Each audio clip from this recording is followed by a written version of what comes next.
Terkait dengan dugaan setoran uang 6 miliar rupiah ke Kabareskrim, kita terhubung dengan Komisioner Kompolnas Albertus Wahyu Rudanto. Selamat petang Pak Wahyu. Selamat petang, Mas. Ya, Baik, Pak Wahyu, jadi soal kasus Ismail Bolong, bagaimana respons dari Kompolnas sejauh ini? ya, terima kasih, Mas. Kompolnas tentu punya kepentingan untuk mendalami informasi ini karena sebagai pengawas fungsional sesuai amanah undang-undang kan kita harus mengawasi, memantau kinerja Polri. Nah, tetapi yang perlu kita pahami, ya, publik pahami, Kompolnas tentu tidak bisa seperti lembaga-lembaga lain yang punya kewenangan pro justisia.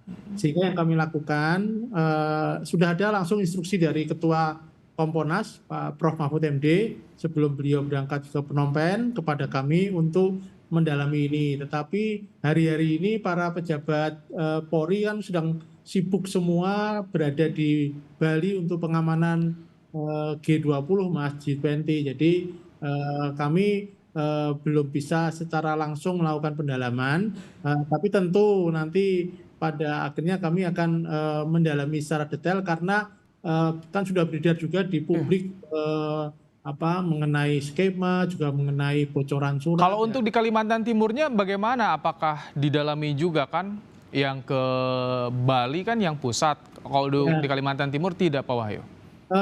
Karena begini, sekali lagi kewenangan Kompolnas kan tidak bisa pro justisia, sehingga kami tidak bisa menemui yang di luar Polri. Beda dengan misalkan, karena itulah kemarin Pak Mahfud mengeluarkan statement akan menggandeng KPK karena tentu dengan menggandeng pihak lain yang mempunyai kewenangan yang lebih akan lebih efektif.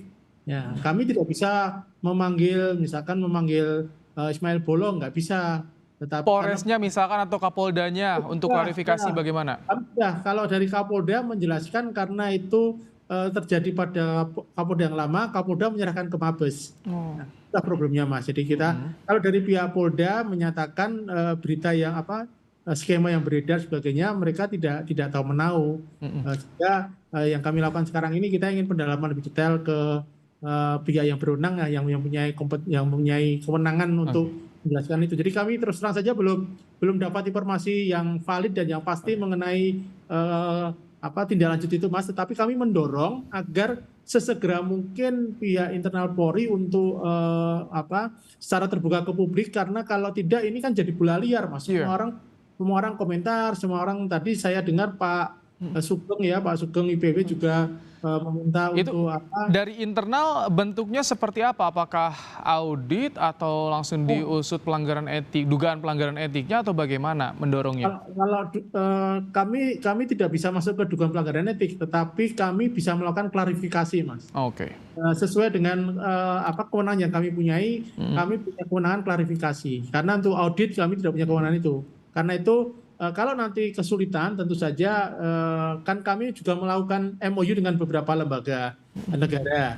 Jadi kalau kami kesulitan, tentu kami akan bekerjasama dengan lembaga lain yang mempunyai kewenangan lebih. Karena kalau bagi Kompolnas kepentingannya adalah jangan sampai marwah Polri. Jadi ini kan institusi ini yang dibutuhkan oleh publik, Mas.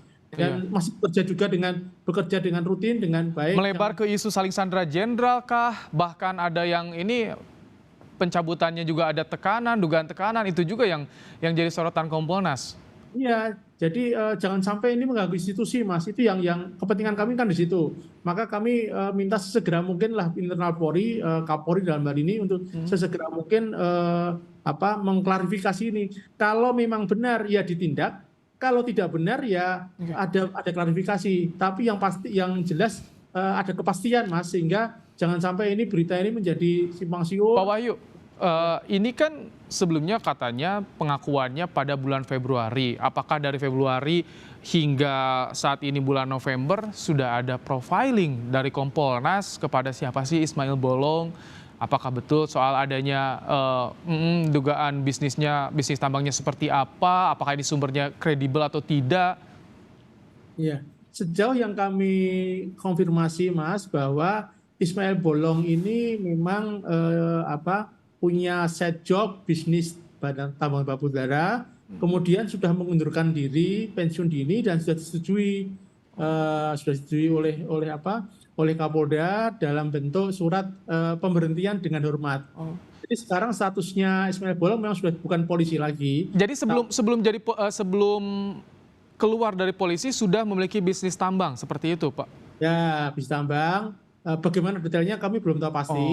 Maksudnya detail sejauh mana kinerjanya kami belum tahu pasti. Tetapi kami sudah memperoleh tembusan suratnya ya mengenai persetujuan Kapolda untuk pensiun dini. Jadi suratnya adalah surat pemberhentian dengan hormat, begitu suratnya Mas ya.